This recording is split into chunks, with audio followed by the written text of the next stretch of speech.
அதுல தண்ணி இல்ல. அது தெரியுது. காலையில பானை நிறைய தண்ணி இருந்தது. எல்லாத்தையும் நான் தான் குடிச்சேன். முழு பானையுமா?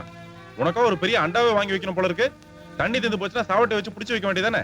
யோ, உனக்கு கொஞ்சமாவது அறிவு இருக்கா? காலையில இருந்து சாயங்காலம் வரைக்கும் ஒண்ணுமே சாப்பிடாம வெறும் தண்ணியை மட்டுமே குடிச்சு வயிற்று ரொப்பிட்டு இருக்கேன். அத கூட புடிச்சுக்காம தண்ணி தீர்ந்து போச்சுன்னு கவலைப்படுறிய? சோறு துண்ணியா? ஏன் எதிர் வீட்டுல துண்ண வேண்டியதானே? உன் வீட்டுல இருந்துகிட்டு எதிர் வீட்டுல போய் சோறு தின்பாங்க? உனக்குதான் ரோஷம் இல்ல, எனக்குமா இல்ல?